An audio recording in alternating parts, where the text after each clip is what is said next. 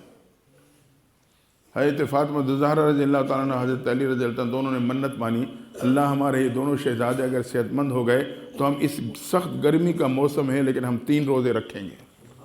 اللہ کی شان، رب نے انہیں شفا دے دی.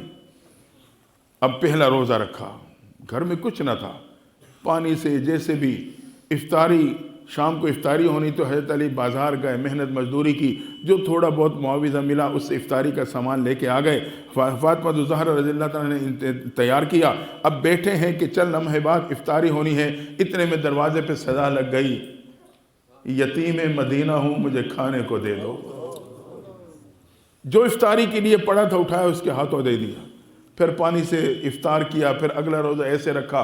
حضرت علی پھر گئے، کچھ لے کے آئے، کچھ محنت مزدوری کر کے. جب افطاری کے لیے بیٹھے تو آواز لگ گئی، اسیر مدینہ ہوں کھانے کو دے دو. وہی افطاری کے سامان اٹھایا دے دیا. تیسرا روزہ بھی اسی ترتیب کے ساتھ، افطاری کا وقت قریب ہے، آواز لگ گئی، اسیر مدینہ ہوں کھانے کو دے دو.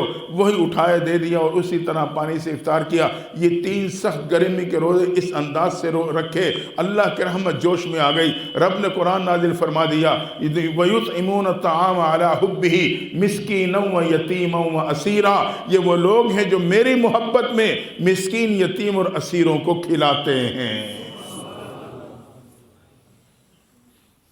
فرمائے بھوکے کو مہمان نوازی کرنا اور گرمی کے روزے رکھنا. اور تیسری چیز آپ کے دشمن پہ تلوار چلانا مجھے بہت پسند ہے. یہاں حضرت علی کی بات مکمل ہونی تھی کہ جبریل امین آ گئے. محبوب میں بھی اپنی بات کہنا چاہتا ہوں. فرمایا جبریل ضرور کہو. فرمایا مجھے بھی دنیا میں 3 کام بہت پسند ہیں. پہلا کام بھولے کو راستہ بتلانا. بھولے کو راستہ بتلانا، وہ راستہ دنیا کا ہو یا دین کا، لیکن یقیناً وہ لوگ جو مجھے اور آپ کو دین کا راستہ بتلاتے ہیں، اصلاح کا راستہ بتلاتے ہیں، ہمارے سے اللہ اور اللہ کے نبی والا راستہ بھول گیا، ہم بھٹکتے پھر رہے ہیں. اللہ جزائے خیر دے علماء کرام کو، ان خانقاہوں میں بیٹھنے والوں کو جو مجھے اور آپ کو وہ راستہ بتلاتے ہیں. بھئی تم بھٹک چکے ہو، ادھر نہیں، یہ راستہ جاتا ہے اللہ اور اللہ کے نبی کی طرف. گویا کہ بھولے کو راستہ بتلانا، جبریل امین کہتا ہے یہ کام مجھے بہت پسند ہے. اور ایک بات یاد رکھنا، اللہ نے اپنے تک پہنچنے کے لیے تمام راستے بند کر دیے. اللہ نے اپنے تک پہنچنے کے لیے تمام راستے بند کر دیے ہیں، سوائے اس راستے کے جس پہ میرے اور آپ کا محبوب چلا ہے. بس ایک ہی راستہ ہے. تو فرمائے بھولے کو راستہ دکھانا مجھے بہت پسند.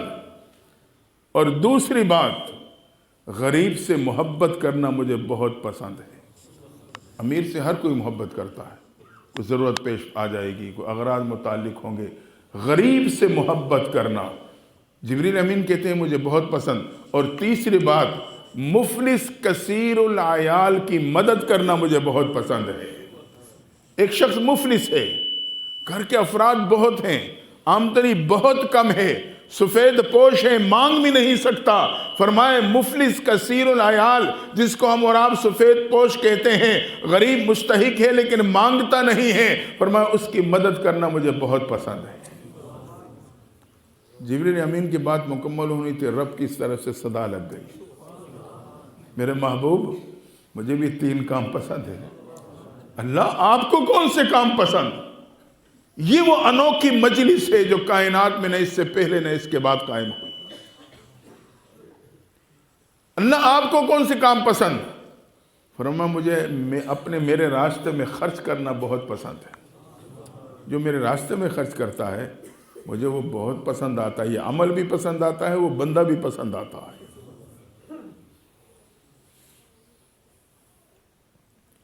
اس لیے میں بعض جگہ پہ میں نے ذکر کیا ہے، ہم بچوں کی بھی عادت بنائیں۔ جمعے کے لیے آئے نا، بچوں کو جو جیب خرچی دیتے ہیں، اب تو 10-20 کا میرے خیال زمانہ ہی گیا، جو بھی دیتے ہیں تو اس کے ساتھ 20 روپے دے دیا کریں کہ جمعے سے باہر نکلنے اگر کوئی مستحقین بیٹھے ہیں مانگنے والے تو بچے کے ہاتھوں دلوائیں، اسے بھی عادت بنے۔ وہ الگ بات ہے کہ ہمارا آپ کا مزاج تو یہ ہے کہ پہلے تو دیتے نہیں، اگر کوئی زیادہ ہی تنگ کر دے کہتے ہیں یار اسے دو، جان چھڑاؤ۔ اب ثواب تو وہیں ضائع ہو گیا، وہ تو اللہ کے لیے نہیں دے رہا، میں اپنی جان چھڑانے کے لیے دے رہا ہوں۔ اور جب دیتا ہوں نا، ایک نفسیاتی سا اثر ہے۔ دیکھیں نوٹ نیا ہو یا پرانا، قیمت تو ایک ہی جیسی ہے نا۔ 10 روپے کا نوٹ نیا ہے، پرانا ہے، قیمت ایک ہی ہے، لیکن ہم جب دینے والے کو دیں گے وہ پرانا نوٹ نکال کے دیں گے، جیسے کہ وہ پرانا نوٹ 8 روپے میں چلے گا اور یہ تو نیا جو ہے 10 میں چلے گا۔ بھر اللہ کے نام پہ دیں لیکن خوشی کے ساتھ دیں، اللہ کو یہ بات پسند ہے، بہت پسند۔ تو رب کہتا ہے میرے راہ پہ خرچ کرنا مجھے بہت پسند، اور دوسرا کام فاقے پہ صبر کرنا مجھے بہت پسند ہے۔ فقر و فاقہ کا شکار ہو گیا، تنگ دستی کا شکار ہو گیا تو بے صبری کا مظاہرہ نہ کروں۔ رب کا در چھوڑا اور در در پہ دوڑنے لگا، ادھر حساب کتاب کرا، ادھر فان نکلوا، ادھر ستارے لڑوا، ادھر اپنے نام کا کوئی پتہ نہیں کیا کروا، معلوم نہیں کس کس کھاتوں میں پڑ جاتے ہیں۔ فرمایا نہیں، فاقے پہ صبر کرو۔ جو رب پہلے مجھے فراوانی کے ساتھ دیتا رہا، اگر تنگی آئی ہے اسی کے رب کے در پہ جھک کے اس سے مانگو۔ محمود ایاز کے بہت سے واقعات ہیں۔ ایاز غلام تھا، جگ سا آدمی تھا، جاہل تھا، ناسمجھ تھا، لیکن محمود جو آقا تھا اس پہ بڑا اعتماد تھا کہ یہ مخلص ہے۔ جو کابینہ تھی نا محمود کی، وہ اس سے چڑھتی تھی، یار یہ جاہل سا بندہ ہے، محمود ہمارے برابری سے بٹھا دیتا ہے۔ ایک دن انہوں نے اس پورے اپنے کابینہ کے اجلاس بلوایا اور آخر میں کرسی رکھوا دی، ایاز کو کہا یہاں بیٹھ جا۔ اب انہوں نے سب دیکھا کہ پھر ہمارے برابر بیٹھا ہوا ہے تو چیمے گوئیں شروع ہو گئے، یار یہ آقا کو پتہ نہیں کیا ہے، محمود کو اسے ہمارے برابر بٹھا دیتا ہے۔ خیر پلیٹ اور چھری رکھی گئی اور ایک بظاہر پھل ٹائپ کوئی چیز رکھی گئی، کہا کاٹو اور کھاؤ۔ اب جو کاٹتا ہے اور منہ سے لگاتا ہے تو وہ اتنی کڑوی ہے وہ چیز کہ وہ کھانے کے قابل نہیں، وہ واپس رکھ دیتا ہے۔ محمود دیکھ رہا ہے، ایک ایک کر کے سب نے واپس رکھی۔ آخر میں جا کے ایاز میں نظر پڑی تو وہ کاٹ کے بڑے مزوں سے کھا رہا تھا۔ اب یہ جو کابینہ بیٹھی تھی نا، یہ وزیر مشیر فلاں فلاں فلاں، یہ آپس میں پھر دیکھو ہم نے نہیں کہا تھا یہ جاہل ہے، کم عقل بندہ ہے، یہ کھانے کی چیزیں یہ وہ بھی کھا رہا ہے۔ محمود نے چیمے میں کوئی سن لی تو ایاز کو قریب بلایا۔ ایاز یہ سارے تعلیم یافتہ ہیں، تہذیب یافتہ ہیں، سمجھدار ہیں، عقل مند ہیں، ملک کا نظام چلا رہے ہیں، انہوں نے جب یہ چیز چھوڑ دی کہ کھانے کے قابل نہیں، واپس رکھ دی، تو کیوں اتنے مزوں سے کھا رہا تھا؟ تو ایاز نے بڑی عجیب بات کہی، کہا آقا جب میں نے کاٹ کے منہ سے لگایا واقعی اتنی کڑوی کی تھی کہ کھانے کے قابل نہ تھی۔ ایک دفعہ تو میرا بھی ارادہ بنا کہ میں ان کی طرح اسے بھی واپس رکھ دوں، لیکن پھر میں نے سوچا ایاز جن ہاتھوں نے آج تک تجھے میٹھا پھل کھلایا ہے، اگر اسی ہاتھوں سے تجھے آج کڑوا پھل ملا تو کیوں چھوڑتا ہے؟ جس ہاتھوں سے آج تک میٹھا پھل کھاتا رہا، اگر آج کڑوا پھل انہی ہاتھوں نے دے دیا کیوں چھوڑتا ہے؟ اس لیے آقا بس میں اسے کھانے لگ گیا۔ تو دوستو اگر فاقہ آئے، مشکل آئے تو یہ سوچیں ابھی تک جو فراوانی تھی، ابھی تک جو صحت تھی، ابھی تک جو خوشحالی تھی، یہ تو میرے مالک کی طرف سے تھی۔ تو اگر آج فاقے کا شکار ہوا ہوں، بیماری پریشانی کا شکار ہوا ہوں، تو میں اس کے در کو چھوڑ کے در در پہ کیوں جاتا ہوں؟ اسی کی طرف سے ہے، اسی سے مانگوں گا، یا اللہ میں آزمائش کے قابل نہیں تو میرے آزمائش کو ختم کر دے، وہ میرے اس فاقے کو پھر فراوانی پہ تبدیل کر دے گا۔ تو فرمائے جو فاقے پہ صبر کرتا ہے وہ بندہ مجھے بہت پسند آتا ہے۔ اور تیسری چیز، آخری بات، فرمایا ایک تو میرے راستے پہ خرچ کرنا، فاقے پہ صبر کرنا، اور گناہوں پہ ندامت کا آنسو بہانا مجھے بہت پسند ہے۔ اللہ کے ہاں ایک مسلمان کا ندامت کا آنسو بہت بڑی اہمیت رکھتا ہے، بڑی اہمیت رکھتا ہے۔ حدیث میں آتا ہے قیامت کے دن ایک شخص اپنے بارے میں فیصلہ کر چکا، دیکھ رہا ہے نیکیوں کا پڑھنا ہلکا اور گناہوں کا بھاری ہو رہا ہے، اسے یقین ہو گیا سوائے جہنم کی کوئی ٹھکانہ نہیں، بے قرار ہو جائے گا۔ اتنے میں اللہ کی رحمت کا ایک جھونک آئے گا، کیونکہ قیامت کے دن 99 رحمتوں کا ظہور ہے، دنیا میں صرف ایک رحمت کے حصے کا ظہور ہے۔ اس کی آنکھوں کے اوپر موجود پلکوں کو بالوں کو گویائی ملے گی۔ اللہ یہ ایک دن خانقاہ میں اپنے گناہوں پہ نادم ہو کے رو پڑا تھا، مجلس ذکر کے موقع پہ گناہوں پہ نادم ہو کے رو پڑا۔ اس کے آنکھ سے آنسو کا قطرہ جو اتنا چھوٹا تھا، اس میں اتنا بہاؤ بھی نہ تھا کہ زمین پہ ٹپک جاتا، وہ ہمارے ساتھ آ کر رک گیا تھا۔ روایت میں آتا ہے اللہ تعالیٰ اس کے آنکھوں کے اوپر موجود پلکوں کے بالوں کی گواہی کو قبول کرتے ہوئے مغفرت کا فیصلہ دے دیں گے۔ یہ ندامت کے آنسو اللہ کو اتنے محبوب ہے، اس لیے ہم اور آپ دامن پھیلا کے دیکھیں۔ اگر یہ قطرے محفوظ ہیں شکر ادا کریں، اگر میرے دامن ان قطروں سے خالی ہے تو فکر مند ہو جائیں، اور چند قطروں کو اپنی زندگی میں جو خالصتاً اللہ کی خوف کی وجہ سے یا اللہ کی محبت میں اپنے گناہوں پر نادم ہو کے ٹپک جائیں تو یقین کر لینا یہی میرے اور آپ کے لیے قیامت کے دن نجات کا ذریعہ بن جائیں گے۔ آخری بات کہہ رہا ہوں، تو ندامت کے آنسو اللہ کو بہت پسند ہے۔ دوستو مہینے میں یہ جو ذکر ہوتی ہیں نا، آپ ساری زندگی اپنے طور پہ آپ دعائیں مانگتے ہوں گے، لیکن حقیقت یہ کہ جیسے مانگنے کہا کہ ویسے ہم نہیں مانگ سکتے، کوشش بھی کریں تو نہیں مانگ سکتے۔ شاید ہی کو موقع بنا ہو کہ اللہ سے مانگتے ہو میرے آنکھوں میں ندامت کے آنسو آ جائیں۔ اس لیے اس لمحات کو کبھی ضائع نہ کرے، اس سے کبھی غیر حاضر نہ ہو۔ اللہ کو رونا اتنا پسند آتا ہے کہ رب کی رحمت حرکت میں آ جاتی ہے۔ ایک بزرگ کے بارے میں آتا ہے کہ وہ تاجر بھی تھے، تجارت بھی کرتے تھے۔ مختصر ہے کہ موت کا وقت قریب آ گیا، تجارت میں لین دین بھی ہوتا ہے، قرضوں کا معاملہ بھی ہوتا ہے۔ اب بات نکل پڑی تو جنہوں نے قرضے لینے تھے وہ پریشان ہوئے، پیچھے کوئی ذمہ دار ہے نہیں، کوئی ایسا وارث ہے نہیں، حضرت فوت ہو گئے تو ہمارا معاملہ تو ختم ہو جائے گا۔ اب ایک ایک کر کے آ رہا ہے جو قرض دار ہیں، آپ دیکھ کے پہچان رہے ہیں اس کا اتنا قرض ہے، اس کا اتنا قرض، بیٹھ جاؤ بیٹھ جاؤ، ہر ایک کو بٹھاتے جا رہے ہیں، اللہ دے گا تو میں دے دوں گا، اللہ دے گا تو میں دے دوں گا، ساروں کو بٹھا دیا۔ کچھ دیر بعد تک خاموش رہے، اتنے میں ایک گلی سے ایک بچے کی، چھوٹے بچے کی آواز آئی جو کوئی چیز بیچ رہا تھا، جیسے بچے بیچتے ہیں کوئی نہ کوئی چیز۔ تو حضرت نے کہا، اشارہ کیا کہ اسے بلا کے لاؤ۔ بندہ گیا، اسے بلا کے لایا۔ بیٹا کیا چیز بیچ رہا ہوں؟ جی فلاں چیز بیچ رہا ہوں۔ اچھا یہ ساری دے دو۔ بچہ خوش ہو گیا، ایک ہی جگہ پہ بک جائے گی، ساری دے دو، ان پہ تقسیم کر دو، ساروں کو کھلا دیا۔ اب بچہ کھڑا ہے، مجھے پیسے ملیں گے، میں جلدی گھر چلے جاؤں گا۔ کچھ دیر کھڑا رہا، بچہ تھا، ناداں تھا، کہا جی وہ اس کی پیسے۔ حضرت نے کہا بیٹا جیسے یہ بیٹھے ہیں نا، آپ بھی بیٹھ جاؤ، اللہ دے گا آپ کو دے دوں گا۔ اب پھر وہ کچھ دیر خاموش، آخر کار وہ بچہ رو پڑا۔ کہا میں یہی کما کے گھر جاتا تھا، امی پھر اس سے آٹا لے کے میرے لیے روٹی پکاتی۔ اب اگر میں گھر جاؤں گا اور اس کو پیسے نہیں ہوں گے، میں امی کو کیا کہوں گا؟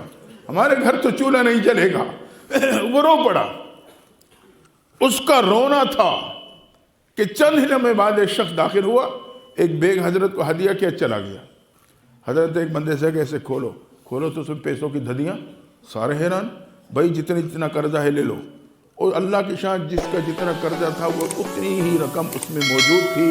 بچے کو بھی پیسے دے دیے، انہیں ہر ایک کو قرضہ دے دیا، بچے نے تو پیسے لیے گیا، وہ تو نکل گیا۔ اب یہ سارے بڑے یہ بیٹھ گئے۔ حضرت نے کہا بھائی آپ جاؤ، اللہ نے انتظام کر دیا۔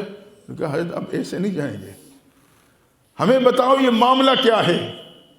اصرار بڑا تو حضرت کہنے لگے دیکھو تم آتے رہے، میں تمہیں بٹھاتا رہا، لیکن میں نے کچھ دیر تک انتظار کیا اور یہ دیکھا کہ تمہارے میں کوئی بھی رونے والا نہیں تھا، اس لیے میرے دل میں یہ تدبیر آئی کہ بچے کو بلاؤں۔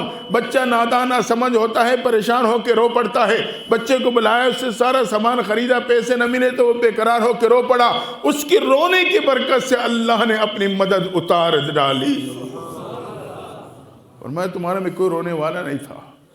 تو اللہ کو رونا بڑا پسند آتا ہے، اس لیے ہم اور آپ رو کے رب سے مانگا کریں۔ 24 گھنٹے میں کوئی ایک لمحہ ایسا ہو کہ ہم اللہ کے در پہ اللہ سے ایسے مانگے کہ ہمارے آنکھیں کم از کم نم ہو جائیں۔ جب ہم ماں کی گود میں تھے، چھوٹے سے انسان تھے، ہمیں کچھ نہیں آتا تھا، نہ کچھ بات کر سکتے، نہ اپنی تکلیف بتا سکتے، ہر ضرورت پوری ہوتی تھی، ماں باپ کی وجہ سے اللہ پوری کر دیتا تھا۔ ماں باپ ہماری تکلیف کو بھی سمجھتے تھے، ضرورت کو بھی سمجھتے تھے۔ کچھ نہیں آتا تھا، صرف ایک رونا آتا تھا۔ گرمی سردی لگتی، بھوک پیاسا لگتی، کوئی تکلیف ہوتی، رو پڑتا، اللہ ہر ضرورت پوری کر دیتا۔ بڑا ہوا صلاحیتوں کا مالک بنا، تمام تر صلاحیتوں کے باوجود میرے ہر کام اٹک کے رہ گئے، بھئی کس چیز کی کمی آئی ہے؟ اگر ہم سوچیں گے تو صرف رونے کی کمی ہوگی۔ اگر آج بھی ہم رونے والے بن گئے تو یاد رکھا میرا رب وہی ہے، اس کی طاقت وہی ہے، خزانے وہی ہیں۔ یہ اگر میرے میں کمی ہے کہ میں نے رونا چھوڑ دیا ہے، جب میں بالکل بے صلاحیت تھا روتا تھا، ضرورت پوری ہوتی تھی، جب میں باصلاحیت بنا اب اگر رونے والا بھی بن گیا تو رب میرے اور آپ کی ہر پریشانی کو دور کر دے گا۔ دعا ہے اللہ تعالی ہم سب کو عملی زندگی گزارنے کی توفیق عطا فرمائے۔